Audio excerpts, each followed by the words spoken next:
Yes. Good morning, good afternoon, depending on where you are in terms of viewing this recording, or if you're here live with us today on February the 16th. I am Dr. Kelly Dixon, also known as Dr. K, currently serving as the HBCU Division Chair for NASPA Region 3. And you are tuned into another webinar within the HBCU Educate webinar series that I've been hosting for the last three odd semesters. And today's topic will be around financial wellness and Black first-gen students, more particularly at HBCUs. But before we get started, we're going to give people enough time to get in the room. As always, if you are in the chat, feel free to put your questions and comments. You can also utilize the Q&A function for your questions as well.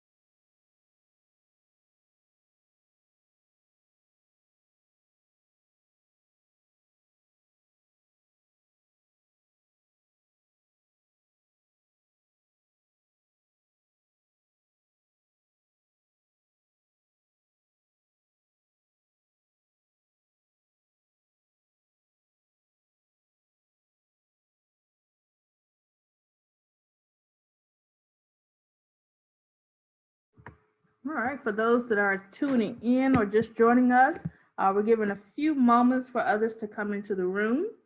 We'll start shortly. If you have any comments or questions, please post those in the chat. You can also use the question and answer function for your questions as well. After the conversation, we'll open up for Q&A towards the end. So please be prepared for your questions to be answered. We're hoping that you will engage with us today during this webinar, and we will begin momentarily.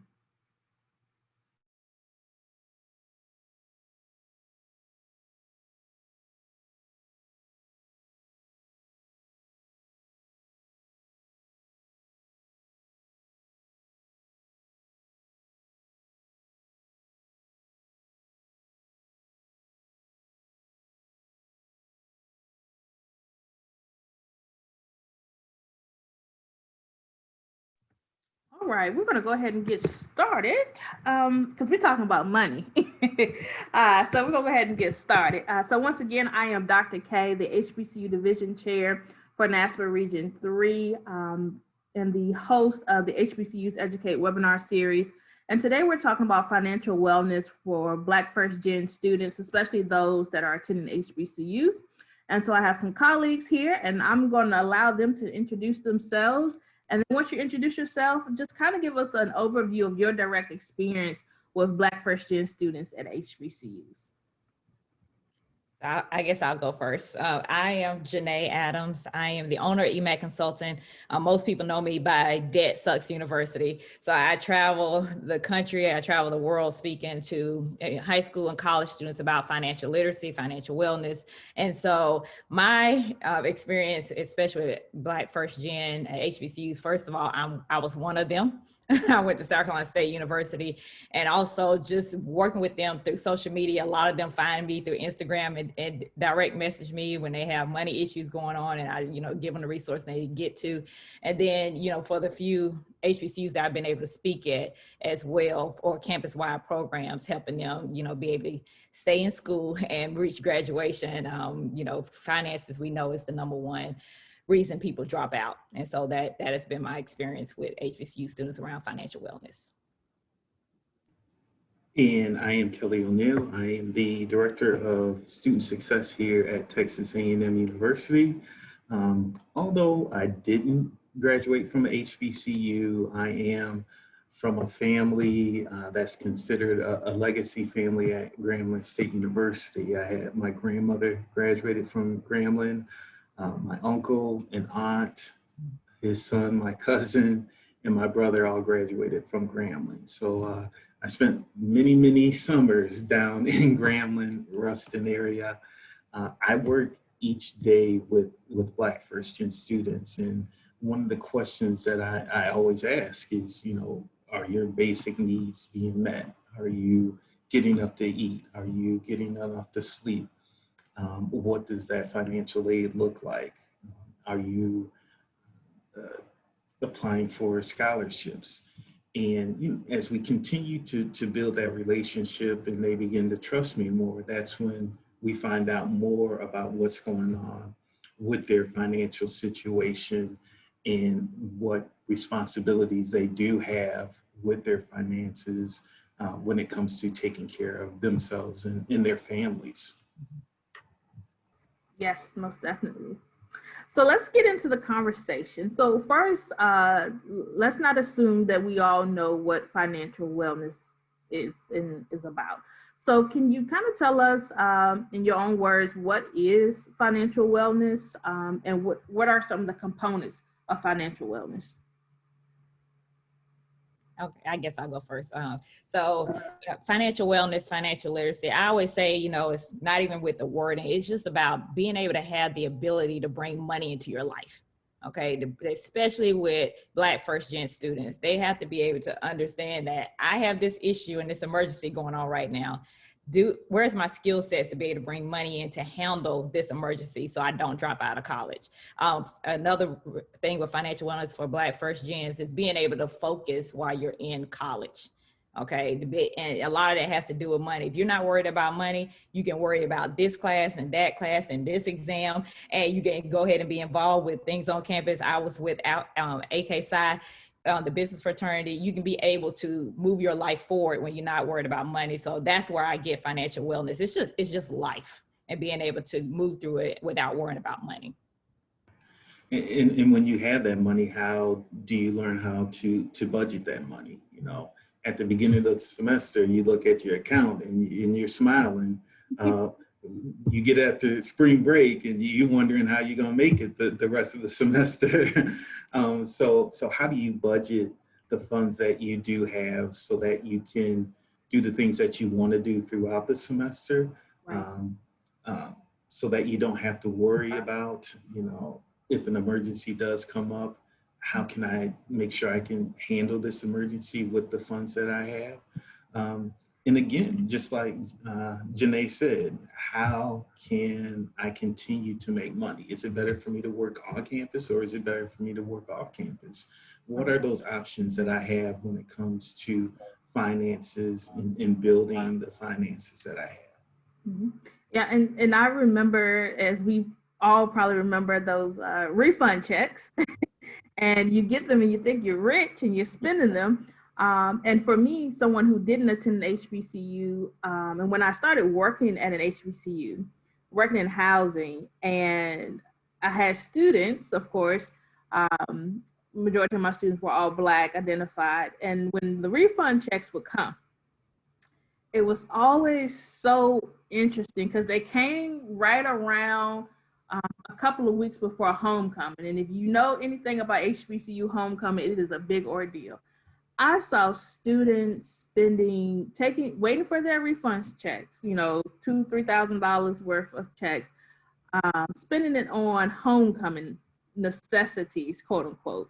The hair that costs $300-$400, the outfits, the tickets for homecoming, etc. It was very rare that I heard any of them talk about saving that money or putting it to a side, right? And then there were a few that mentioned, I have to give this to my parents or to my mother back home. So when you think about the ins and outs of money in general, and then financial aid as a source of finances for these students, what role does that play on the mindset of these Black first-gen students, especially when you have all of these extracurricular activities going on around you that require money, i.e. homecoming, joining a club organization, joining a Greek affiliated organization? What impact does that have?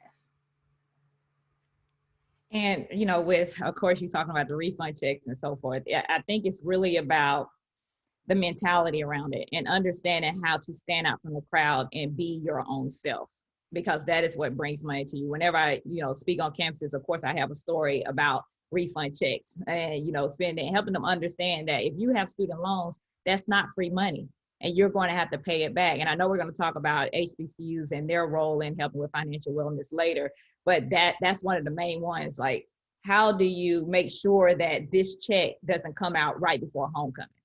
You see what I'm saying? So everybody has to be on the same page if we're really trying to increase financial wellness for Black first-gen students. And it doesn't matter if it's on a HBCU or PWI, everybody is in the same boat because of the community and because of our past. So it's really about everybody, but that's what I would say around it. Yeah, and being a first-gen student myself, coming from a family that lived paycheck to paycheck, you don't know what financial literacy is. You know that when you get money, you spend money, because that's usually what happens. And when you get that check and you start to see everybody in what they're doing, it's hard to be an individual when you're 18 years old. So what does financial literacy mean? How can I learn more about financial literacy? And how do I budget? Again, how do I budget this check that I'm going to have to pay back throughout the semester? How can I take care of myself? How can I take care of my family if that's also what I need to do? Because that happens a lot with our first-gen students. And how can I continue to stand out from the crowd and not be like everyone else, to make sure that I have the funds that I need, so I can focus on school and not having any money in my bank account. Right. And so one of the things that I'm hearing from you all is this idea of culture. And so can you talk from your personal experience and just in general, how does the Black culture play a significant role in financial wellness? And you had already touched on it with HBCUs, but it's just the overall culture. It's, the housewives and all the reality TV, and you got to have the latest bag, you got to have the name brand stuff and everything else. And even it goes deeper than that. Whenever I had spoken at South Carolina State University, when I got finished, a student came up and said that his dad had taken out a car in his name. Like that, we have, when they, children were small and you're taking out the light bill in their name and the water bill, and that's something they got to fix later on. Like that's been the culture of it. And being able to fix all of that once you get into college or once you get out can be a real headache, but that's hurting your finances. When we're talking about, having to send money back home, giving that student the strength to say no, because they're going to need that money. Like he said, that by spring break you try and figure out how to make it the rest of the time because you either spent the money or you sent the money home. And I tell students all the time, if your mother, your grandmother, your uncle, your aunt made it 18 years without your refund check, they can make another 2 or 4 years without your refund check. And you got to be able to say no. Like, so yeah, I when I'm on stage, especially with HBCU students or Black first gen, I've taught at a lot of Texas A&M campuses. I tell them straight up because I don't work there. So I can tell you the truth. I can say, no, you need to tell them, no, they not getting your money. You need that money to make it through college. And and helping them understand, once you get out, you're going to make more money than that little refund check. But then by that time, I'm seeing them in corporate America, and I'm saying, all because you got the good job, that doesn't mean people need to come asking for your money. Show them how to get a better job if they need money in their life. Yeah. And that's a good point, giving or showing students how to say no, or having these conversations around money with their family, because a lot of Black first gen students have that chip on their shoulder, the saying that I have to do because my parents didn't have. And so the least I can do is send them money back when I get a refund check or doing work study, etc.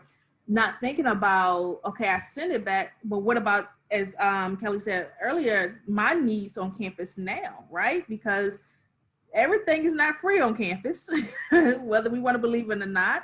And then there are bills, and then there's the social life that you want to have. So thank you for bringing that point. Right, and there are many first-gen Black students who they've been working throughout their high school career. And throughout their high school career, they've been paying the electric bill. They've been paying for their younger sibling to go to dance or karate. Mhm. In their mind and in the mind of their family, that doesn't change once they leave the house and go to college. You know, they're still part of the family, so that means you still have responsibilities. And for many of these families, once they find out how much these refund checks are, Right. bam, hey, remember when I did this for you when you was 12? Woo. You know, Uncle Joe is going to come out the woodworks. Hey, remember that time I took you fishing? Well, this is something that I need. And it's really hard for these Black first gen students to learn how to say no. Because again, these are the people who helped me get to where I am right now. Or my mom called and said, this person needs this. Um, and I don't know this person, but this is my mama. How am I supposed to say no to her? So there's a lot that goes into it once you're on campus as a Black first gen student, trying to take care of yourself and trying to take care of your family. And it's something that you've done in the past that just doesn't turn off for you. Yeah. It's about learning how do I do this now? How do I learn that financial literacy now? Because again, once this person graduates and they get a real job and a real paycheck with insurance and everything, you know, then how do I really use this money that I have with me? Because for many of them, it's more money in 1 year than their parents have ever seen in their lives. Right. So Yeah. what am I doing now so that this continues to grow and it's not coming in and then going straight out? Mm-hmm. And I keep hearing this concept of self-advocacy. How do we teach our students to be advocates for themselves, right? And having those difficult conversations. And I also what came to my mind is about maybe 2, 3, or 4 years ago, SAC-COC, the accreditation body for majority of our HBCUs, added financial literacy to their standards. And so how are we measuring that? How are we measuring the fact of us teaching students about financial literacy and wellness? And so when you think about that, the first department people will go to is financial aid. So when we think about the different components of a university, the different spaces, the different departments, what are ways that HBCUs in particular can contribute to financial wellness beyond just utilizing financial aid? Plus, let me add the caveat that we hear a lot about, especially from HBCU students, that financial aid has this discourse of being slow, they don't answer, the lines are long, etc. So how can we, as a whole at HBCU campuses, beyond those that work in financial aid, can contribute to this idea of teaching financial wellness, teaching financial literacy? Well, for me, they need to do a lot more, and not just them. I mean, PWIs do too. But colleges as a whole need to do more. But with HBCUs, they are in a much dire position, not because of finances of the HBCU, because of who they serve. Like, we're trying to close a severe racial wealth gap. And so it's even more important that HBCUs have real financial literacy on campus. Financial aid is one part of it. That has to deal with the scholarships and the grants and the loan. That they don't do financial literacy or financial wellness. And so it has to be something separate for that on HBCU campuses. I know of one that has a student money management center. I know of one. And even though they have that, every program that I've seen them do has been around credit or real estate. And I'm thinking to myself, these students don't have money. So why did you even talking about something that's going to take money from them?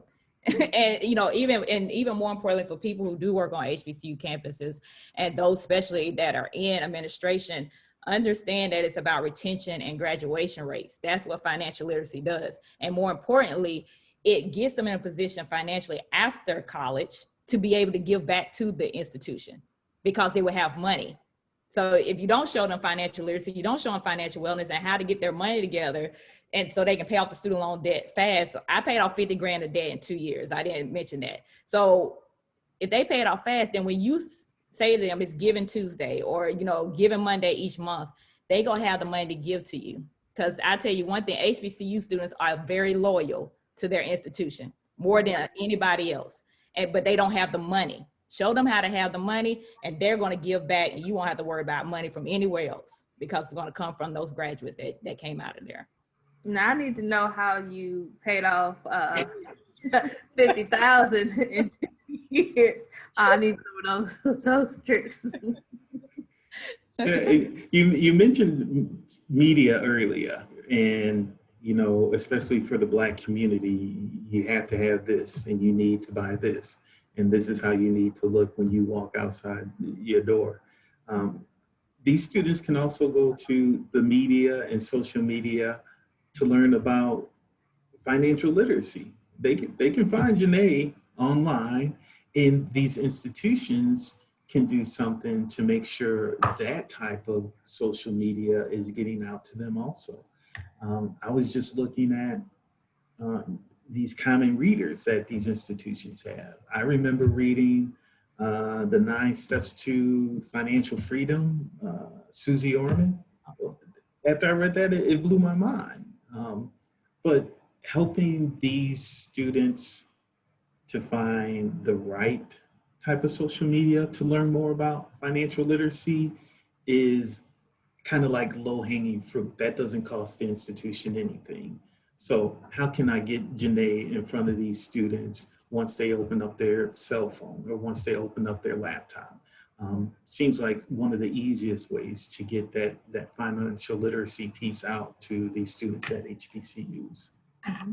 And this is really talking about, you know, the messages we're sending or not sending to our students regarding financial literacy and wellness, and not just even bringing Janae to campus, you know, one day or one weekend, but where's the, you know, the consistency, the follow-up?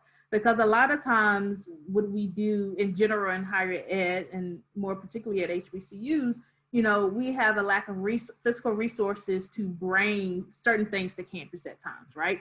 And so it's great, you know, for a conference style, you know, or a workshop, and you come, but where do we teach our students to follow up with these presenters so that they can continue to learn and not just learn in that one moment and not really be able to apply it? And so for me, it's not only just sharing the information, but how do we make it consistent for students to have access to this information? Because life changes for them from year to year, semester to semester. So when we think about the messages we're sending around financial wellness and literacy at HBCUs, what are some ways that we can be consistent in that message of positivity around learning about financial literacy and wellness? And you have different ideas across the country. Like I said, I've seen a lot. And, you know, just even the student money management centers, because even though I'm speaking on campus and of course I'm sending them videos each and every month, they also have peer mentors that do separate workshops on campus, because a lot of times the students will come, you know, be able to share more information with their, you know, their peers than they would with somebody that's the head of that money management center. Those peer mentors also sit down with students that are coming, like you said, issues come up, they need somebody to talk to. Those peer mentors are trained to actually counsel them themselves. And so these are student money management centers all over the country. Like I said, it's only one HBC with one, but it's plenty around the country with student money management. So that's the consistency that can be done. So it's really about allocation of funds. It's really about priorities on every institution, but definitely especially HBCUs. If I see you with an awesome homecoming every year, and I mean everybody, the money is there.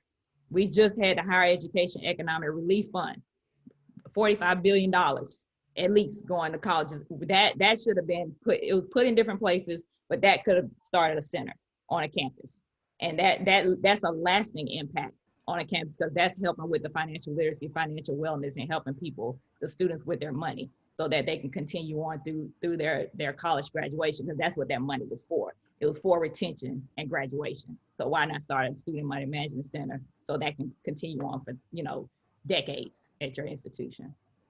Right, and I know Mackenzie Scott just sent a lot of HBCUs some money. So how are they using those funds? I'm lucky to be at Texas A&M University. We have a financial literacy center. They have peers that go and do presentations to the classes. Um, but again, when you're talking about a Black first-gen student who's coming from a background where there's been no financial literacy, what do they probably think the financial literacy center is part of financial aid. Yeah. Or I don't know anybody in the financial literacy center. Why do I even need to go there? I got my refund check. All my bills are paid. So why do I need to go there? Or yeah, I went and I looked in the financial literacy center, but there's nobody in there who looks like me. So yes, there are some things that we as professionals can do to make sure that if there are financial literacy resources on campus, that the students get to those financial literacy resources and help them to understand how learning from those spots can support them not only now while they're in college, but even when they step into their professional roles. Yeah, and that leads me to my next question in regards to what are some tips for administrators and Black first gen students at HBCUs regarding financial wellness.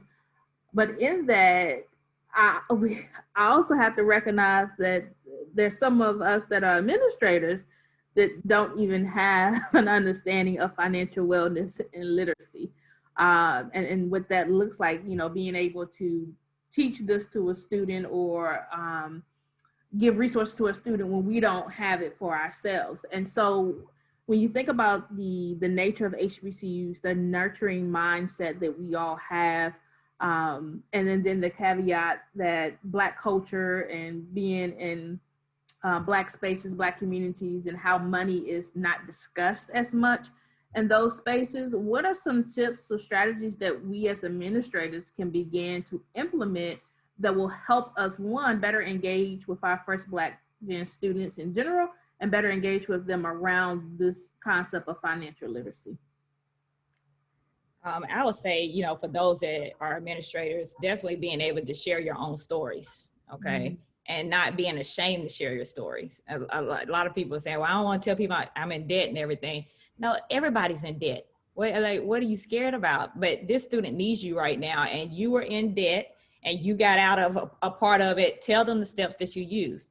If you know of a resource on campus, make sure that these students understand that they can come to you. A lot of students just won't come. Like if I come on the campus, you'll be surprised how many people come up with me telling me their money issues, and these people are over them and actually have the resource to give to them. So making it feel comfortable that it's okay to come to me and tell me that this is happening at home.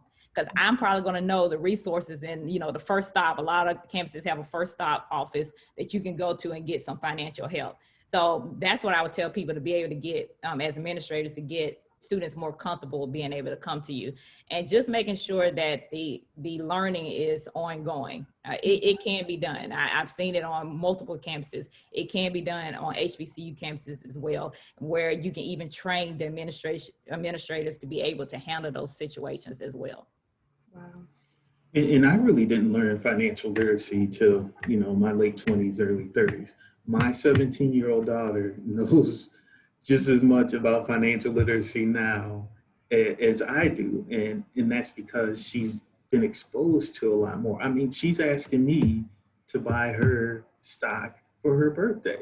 That's how much she knows. So finding people, there's someone on campus who knows something about financial literacy. So who is that person? And can that person do a workshop every other month? Because there's also students on that campus who want to learn more about financial literacy. So pairing that professional up with that student, starting small and just making it bigger and bigger. It can turn into a student organization for financial literacy. And then, keeping that data, because when you show someone the data and the data says this, then it's really hard for them to say, no, we don't have money for it. It's Right. hard for them to say, no, we don't have money for it, when we can see, when I can show them that, hey, I had 30 students come to me. We've been talking about financial literacy. They have a plan already to pay off their student loans in this amount of time. Um, that makes it really difficult for them to say, no, we don't have money for you to do things and scale it up so that more students are learning about financial literacy. But it's, yeah, we have to share our story. We have to make sure that students are comfortable with us, so that they come and talk to us. And even if we don't know the answer, we have to know where we can send them to find the answer to that question. And then not only are we helping to educate the student, we're also educating ourselves. Mhm. And I'm, as someone who works in assessment, I'm really big on the data component. You can tell me a lot of things, but until you show me the data, it's kind of irrelevant. It is irrelevant. That's okay. I will tell you this, and then my friend, trio programs. So I know A&T has one, FAMU has one, a couple other HBCUs have one, Texas Southern has one. So like work closely with South Carolina State has one, work closely with them, especially if you have a student support services. You all have student support services and Upward Bound there, and I work closely with them. But it helped them expand their program. Student support service is the college part. So, and they should be overran with students on HBCU campuses. They cover first gen, limited income, minority students. So the student support services should have 400 students at least on an HBCU campus within their program. So if you have a trio program on your campus, work closely with them. They get federal dollars to do financial literacy. So if you want something that happens every single month, if you have them on campus, work closely with them. That's how you start to close the racial wealth gap. That's how you start to help Black first gen and get them in a great position. Because not only they're doing financial literacy, they have free tutoring. They are taking them on culture trips. They are like cream of the crop. Like trio is cream of the crop, in my opinion. So that is something. And making sure that whenever you do workshops that are going to help and not hurt. All right. So, I won't say their name. They're a local community college. I just seen that they're doing a workshop through SGA with crypto. And I said, well, I guess you want students to drop out of school because that's exactly what's going to happen. And it's like, what are we doing? So it's things like that just because something is extremely popular right now, it can end up dropping these students out of college and having student loan debt on their back. And guess what? Now the racial wealth gap has widened even more, and nobody's getting helped. So I know I got a little passion on that one, but when I think that, it's okay. I think that this morning I was about to flip out. And so just remember, like, that's the kind of stuff, Forex, crypto, things that people don't understand and don't have the money to lose, cannot be in stuff like that. And definitely don't bring it to your campus, because they are going to drop out of school. I promise you. And that's a good point to bring, because we're seeing new things happening every day on social media around money, how to get money, how to lose money, investing, etc. in our students. Because, and I want to say, I saw it in the chat, our students are about the immediate microwave. I want it right now. And so when they see it and it looks legit, appears legit, they embrace it, and then it doesn't turn out to be what it needs to be. And so I think it's very important that as administrators that we are hip to these things, right? Because, to be honest, some of the administrators are utilizing these things too, right? And then they're having conversations with students, which sometimes entice them. So being more creative in our spaces, but also being more open to the neglect that we can tend to provide in regards to our conversations around money. Because money conversations are tough to have, right? Especially when you're not used to having them. So another question that we kind of talked about this in many aspects, this idea of student success. We talked about retention, graduation rates, etc. But what additional ways does financial wellness play in student success beyond just the retaining of our students so that they can stay in college per se? But what are some other ways that financial wellness plays a role in student success? In my opinion, especially with Black first gen students, being able to early on, first year, second year, freshman year, sophomore year, helping them get a handle on money before they actually get to their junior, senior year, because now it's time for internships. You know, and I always tell them paid internships. If somebody gonna make money off of you, you need to get paid for it. Okay, so paid internships, but what if that internship so personally for me, my junior year, I got an internship with Pfizer in Minneapolis, Minnesota. Thank goodness they paid for relocation costs, because if not, I would not be there.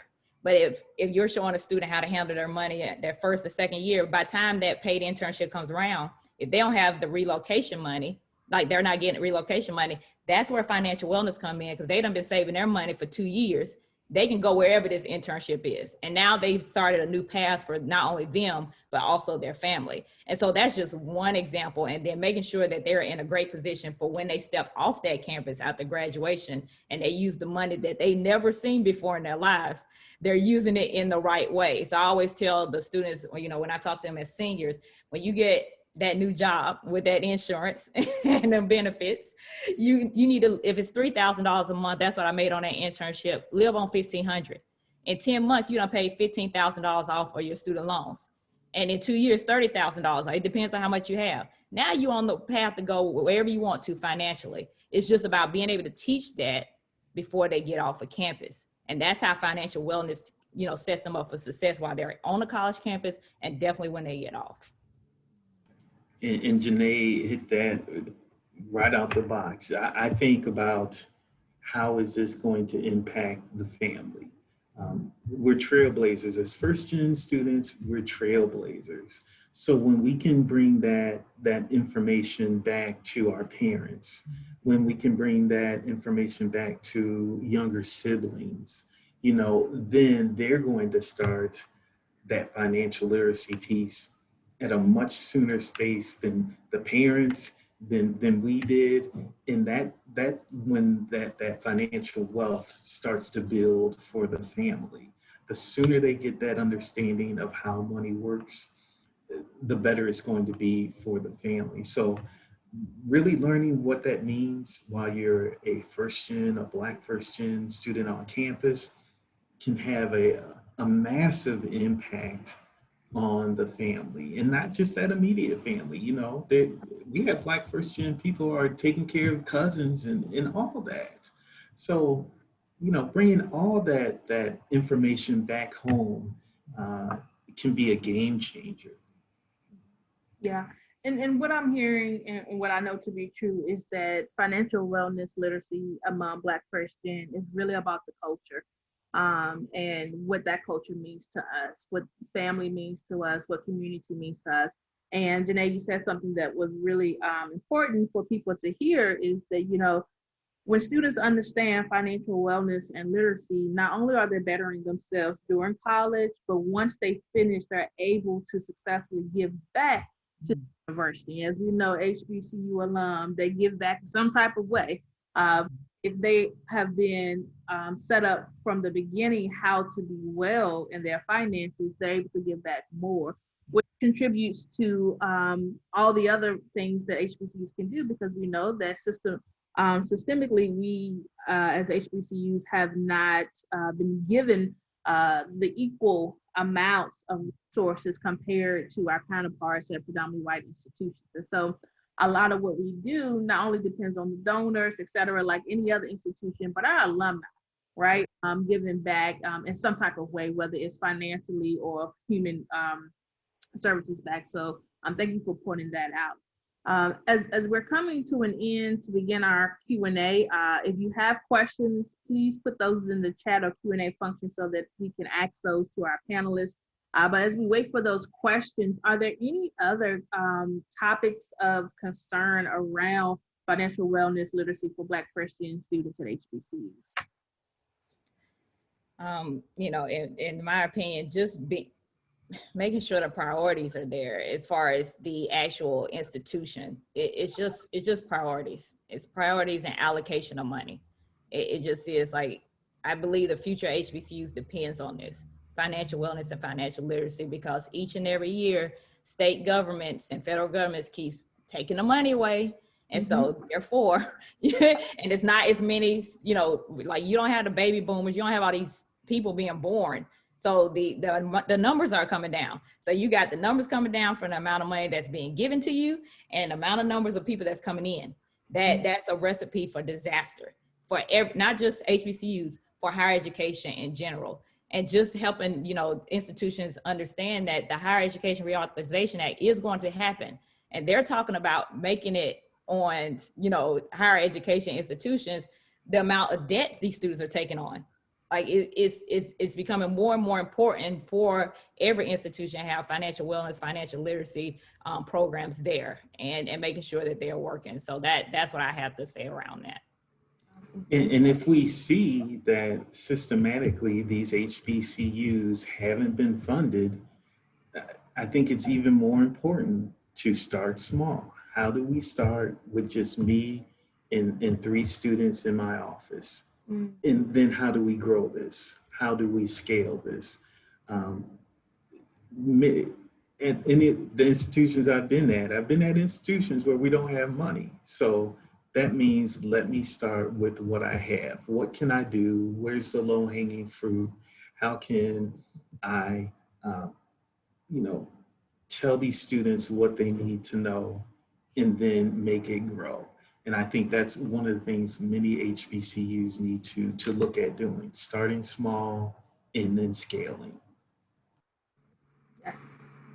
So I'm checking. I see some comments, but not any questions. So that means you've done a great job and given a lot of information where people don't have a lot of questions yet comments.